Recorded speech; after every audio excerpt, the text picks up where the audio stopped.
Cuando vemos en los medios los políticos enemistados, o la gente de la farándula empezando a hablarse mal uno del otro, realmente pueden llegar a correr, metafóricamente hablando, ríos de sangre y terminar en los tribunales con carta documento y un montón de problemas. Y vemos lo que es la enemistad, la imagen que una persona tiene de otra puede llegar a teñirse de tal contraposición y con tales atributos negativos al punto de negar totalmente cualquier forma de rectitud o cualquier forma de bondad. E incluso han llegado hasta el homicidio o el sicariato cuando se producen este tipo de problemas, sobre todo en el terreno político o en el terreno de negocios ilegales. La enemistad, hermanos, es un veneno muy peligroso. Bien. Y cuando hablamos en este himno, cuando hablamos de la enemistad con Dios, hablamos de una enemistad muy real. Las personas en el mundo, los no creyentes, aquellos a quienes no se ha mostrado la gloria de Dios, odian a Dios, están totalmente enemistados, porque no pueden comprender ni su propia naturaleza, ni el mal que hay en el mundo. No lo pueden comprender. Y su corazón está tan endurecido por la rebelión que no hay forma de que puedan ver lo que Dios es, salvo que Dios toque ese corazón. Y eso también es desagradable al ser humano. El hecho de despojarle al ser humano el control. ¿Cómo puede ser que yo mismo no me pueda salvar con mis propias obras? Pero la Escritura es categórica. Tú no puedes venir a Dios si Dios no te trae. No puedes. No tienes la capacidad. Fíjense, este versículo lo vimos el domingo pasado. Perdón que me tengo que mover a la computadora, pero no tengo el secretario digital ahí. Pablo dice, hablando de esto, de la elección entre Jacob y Esaú, de manera que de quien quiere tiene misericordia y al que quiere endurecer, endurece. ¿Por qué es importante que el incrédulo entienda esto? ¿Por qué es importante? Es importante porque el incrédulo debe caer de rodillas delante de la cruz. Escúchame, hermano, hermana. El incrédulo debe caer de rodillas delante de la cruz si quiere recibir perdón. No, yo tengo derecho, como dicen hoy en día todos, no tengo derechos. No, no tienes derecho a nada. Por tu naturaleza pecaminosa, lo único que tienes derecho es a la destrucción y a la muerte. Pero entonces, claro, Pablo se anticipa a esta pregunta. ¿Por qué si yo no puedo tomar la decisión de ser salvo, por qué pues, y esto vamos al 9:19, pero me dirás, y empieza otra vez la dinámica esta de coloquio de Pablo con una persona imaginaria, ¿por qué pues sin culpa? Porque ¿quién ha resistido a su voluntad? En otras palabras, parafraseando, ¿cómo pueden los seres humanos ser hechos responsables por sus decisiones? ¿Cómo pueden ser culpados por su incredulidad y pecado cuando su destino ya ha sido determinado por Dios? Falso. Esto último es falso. Cuidado con el determinismo porque no estamos hablando de eso. ¿Qué es lo que tiene detrás esta pregunta? Poner en tela de juicio la ecuanimidad y la justicia de Dios. Y esto es así, hermanos. Y por eso les digo que el mundo está enemistado con Dios. Pregúntenle a cualquier persona que es incrédula qué piensa acerca de Dios. ¿Crees que Dios existe? Y va a empezar a salir un montón de argumentos racionales. Nacidos de una mente que no conoce al ser del que está hablando. Fíjense, algo que parece caprichoso de Dios, o por lo menos eso dicen los incrédulos. Vemos Josué 11. Por mucho tiempo tuvo guerra Josué con estos reyes. Josué fue el segundo profeta de Israel, el que se le mandó a tomar posesión de la tierra en nombre de Dios, esa tierra que hoy dicen que no le pertenece a Israel. No hubo ciudad, escuchen esto hermanos, no hubo ciudad que hiciese paz con los hijos de Israel, salvo los hebeos que moraban en Gabaón. Todo lo tomaron en guerra. ¿Suena familiar Israel en guerra? Porque esto vino de Jehová, que endurecía el corazón de ellos para que resistiesen con guerra a Israel para destruirlos, y que no les fuese hecha misericordia, sino que fuesen desarraigados, como Jehová lo había mandado a Moisés. La soberanía de nuestro altísimo Dios en su máxima expresión.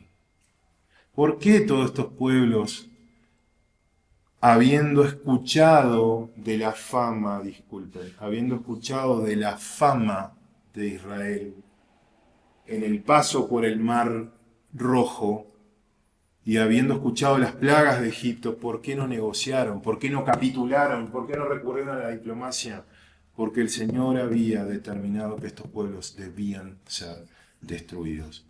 Si llega a haber aquí una persona, movimiento pro-palestino o de otros movimientos de este tipo, probablemente tuviéramos una discusión muy fuerte.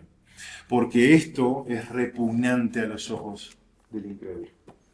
Esto es repugnante.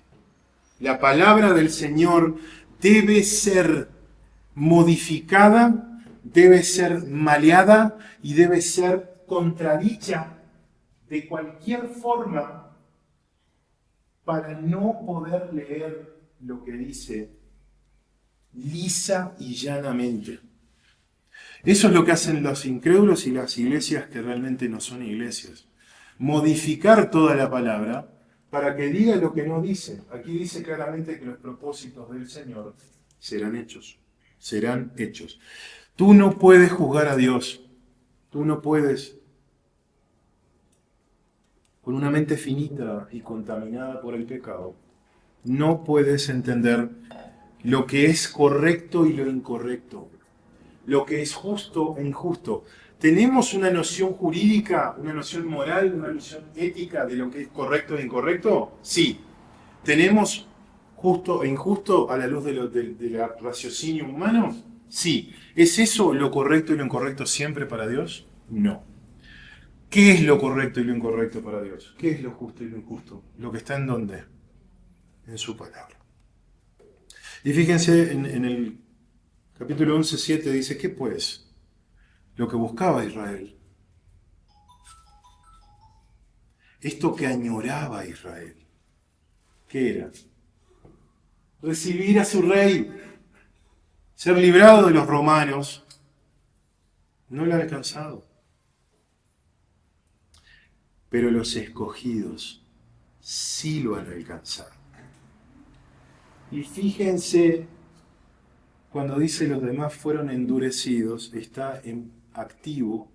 ¿Quién endureció? ¿Ellos mismos? Sí, ellos mismos, pero también Dios ha determinado que no dejen de estar endurecidos. Fíjense, otro pasaje que habla en pasivo. Pero porque no nos ha puesto Dios para ira, ¿dónde? ¿Dónde no nos ha puesto Dios para ira? En la tierra, sino para alcanzar salvación por medio de nuestro Señor Jesucristo. Y ahí saltan todas las voces, cacareando.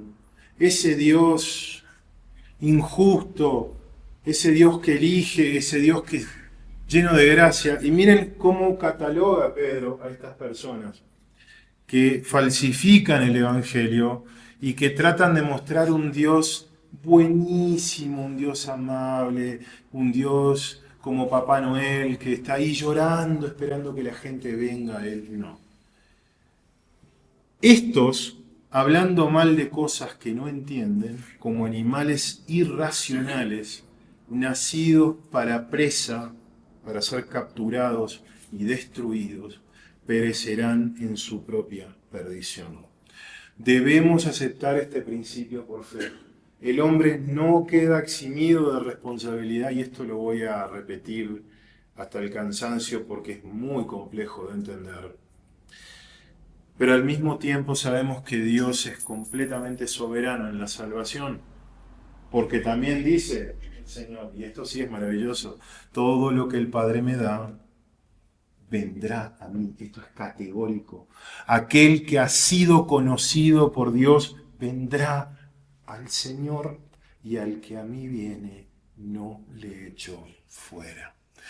¿Contesta Pablo con un argumento esto de por qué Dios sin culpa? No.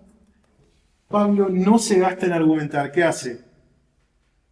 Más antes, oh hombre, oh pequeña criatura delante del Creador, ¿quién eres tú para que alterques con Dios? Dirá el vaso de barro. Fíjense que elige la palabra barro, ¿no? Lo más deshonroso con lo que se puede hacer un vaso que se pone en la boca es barro. Se usaban para otras cosas los vasos de barro. No voy a decir para qué. ¿Por qué me has hecho así? ¿O no tiene potestad el alfarero sobre el barro para hacer de la misma masa un vaso para honra y otro para deshonra? Fíjense que no hay ningún recurso lógico argumental desde Pablo. Solamente dice, ¿quién eres tú, hombre, para altercar con tu Creador? Es blasfemia, hermanos, cuestionar la integridad de Dios, la soberanía de Dios y el derecho que tiene de hacer contigo lo que Él quiera. Tú le rendirás cuenta cautivo de su voluntad soberana, pero aún así le rendirás cuenta de lo que has hecho con tu tiempo, con tu dinero, con tus recursos y, como vimos hoy en la escuela medical, con tus dones y talentos. ¿Bien? ¿Por qué hacen esta pregunta los incrédulos, la que vimos anteriormente? ¿Es para realmente saber o para qué es? Para justificarse, para excusarse dentro de toda tu incredulidad, tu pecaminosidad, tu ignorancia y tu rebelión. Acusas a Dios de injusticia, como el hombre de los talentos hoy. El que escondió el talento dijo, tú eres hombre duro. No fui yo el negligente, fue el Señor que le dio el talento el culpable de que yo no haya hecho nada con mi talento y lo haya enterrado. Y esto de la metáfora del barro se usó mucho en la antigüedad. Contemplemos la hermosura de este pasaje de Isaías. Y esto tiene que ver con tu supuesta justicia, tu supuesta rectitud. Dice Isaías, si bien todos nosotros somos como suciedad, y todas nuestras justicias como trapo de inmundicia, de menstruación significa esta palabra. Y caímos todos nosotros como la hoja, y nuestras maldades nos llevaron como viento. Nadie hay que invoque tu nombre, que se despierte para apoyarse en ti. Por lo cual escondiste de nosotros tu rostro, nosotros habla de la casa de Israel, y nos dejaste marchitar en el poder de nuestras maldades. Ahora pues, Jehová, tú eres nuestro Padre, nosotros barro, y tú el que nos formaste. Así que obra de tus manos somos todos nosotros. Y esto se lo vuelve a mostrar a Jeremías. Dice, y descendí a casa del alfarero y aquí que él trabajaba sobre la rueda. ¿Han visto a un alfarero trabajar la cerámica sobre la rueda? Y la vasija de barro que él hacía se echó a perder en su mano. Y volvió y la hizo otra vasija, según le pareció mejor hacerla. Entonces vino a mí palabra de Jehová diciendo, ¿no podré yo hacer de vosotros como este alfarero, oh casa de Israel? Dice Jehová. He aquí que como el barro en la mano del alfarero, así sois vosotros en mi mano. Oh iglesia de Cristo también. no solo casa de Israel. Él hace con nosotros conforme a sus propósitos sabios. Y uno puede decir, y entonces tú no conoces el amor que Dios tiene por ti porque no confías en Él. Si dices, ¿cómo así? Si supieras el Dios que adoras, si supieras el amor y la sabiduría, la gloria de Él, dirías de rodillas, hágase tu voluntad y no la mía. Lutero dijo esto: la mera razón humana, esto de andar elaborando lógica para entender a Dios, complicado, nunca puede comprender cómo es posible que Dios sea bueno y misericordioso. Por esa razón usted se fabrica un Dios a su propio gusto, el cual no endurece a nadie, no condena a nadie y siente lástima por todos. Usted no puede comprender cómo es que un Dios justo puede condenar a quienes nacen en pecado y no pueden ayudarse a sí mismos. Pero deben, por una necesidad de su constitución natural, continuar en pecado y seguir siendo hijos de ira. La respuesta es que Dios es incomprensible en todo sentido. Y por lo tanto su justicia, al igual que sus demás atributos, también deben ser incomprensibles. Es por esta misma razón que San Pablo exclama: oh profundidad de las riquezas, de la sabiduría y de la ciencia de Dios. Cuán insondables son sus juicios e inescrutables son sus caminos. Ahora bien, no sería difícil hallarle sentido a sus juicios si nosotros siempre los pudiéramos percibir como justos. Para entender a Dios tendrías que ser igual a Él, y no eres igual a Él. Él se ha revelado de una forma casi como un balbuceo de bebé al lado de Él, en este maravilloso libro que casi ninguno de nosotros estudiamos lo suficiente. Él no te ha hecho malo, no te ha hecho pecaminoso. Has nacido así, hemos nacido así. Y Él nos ha soportado. ¿Recuerdas cuando eras incrédulo cómo te ha soportado? Terminemos el pasaje 22 y 24. Y que si Dios, queriendo mostrar su ira y hacer notorio su poder, soportó con mucha paciencia los vasos de ira preparados para destrucción. Nótese que dice preparados, no que Él preparó. Preparados está en voz pasiva. Ellos mismos, los vasos de ira, que es una expresión realmente horrible para hablar de una persona, pero así es como se los describe, han sido preparados por sí mismos para destrucción, y para hacer notorias las riquezas de su gloria, las mostró para con los vasos de misericordia que Él preparó. No nos preparamos a nosotros mismos para ser vasos de misericordia, de antemano para su gloria, a los cuales también ha llamado, esto es, a nosotros, no solo de los judíos, sino también de los gentiles. ¿Cuál es el propósito entonces? Lo que hablábamos hoy en la escuela dominical. Mostrar su gloria. Magnificarse delante de la creación que no le conoce. No sabe los atributos hermosos y su santidad majestuosa que se ha manifestado en la creación.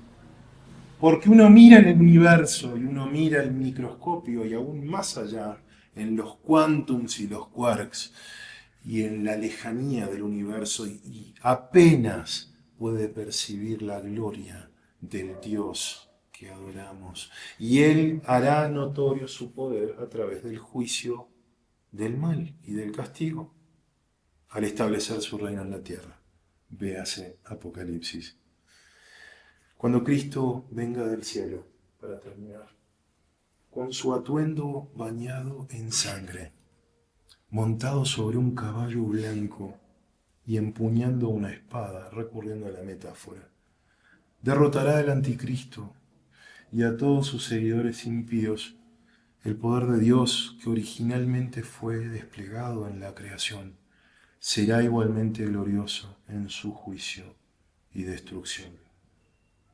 Quedará manifestado de forma admirable en su conquista vindicativa, pero totalmente recta y justificada, de todos los enemigos que se atrevan a conquistarle.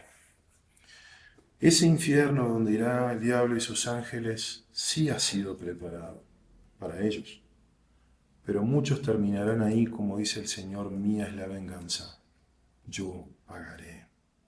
Hermanos, que el Señor nos bendiga para de ninguna forma poner en tela de juicio el carácter del Dios que servimos y adoramos. Nos cuesta mucho pensar cómo reaccionaría yo si me pasara esto. ¿Cómo reaccionaría yo si falleciera determinada persona o perdiéramos un hijo? ¿Cómo reaccionaríamos si viviéramos un terremoto de 8,6, 9 y perdiéramos a alguno de nuestros semejantes o quedáramos permanentemente incapacitados? ¿Cuestionaríamos la integridad de Dios? ¿Levantaríamos el puño como la esposa de Job y le diríamos a nuestros semejantes: maldice a Dios y muérete? ¿O abriríamos los brazos y diríamos: Jehová dio, Jehová quitó, sea el nombre de Jehová glorificado? Mis hermanos, en esto conocemos a quienes están en Dios, en su total sumisión y su total amor y confianza en Dios. Oremos para prepararnos para la Santa Cena. Amén.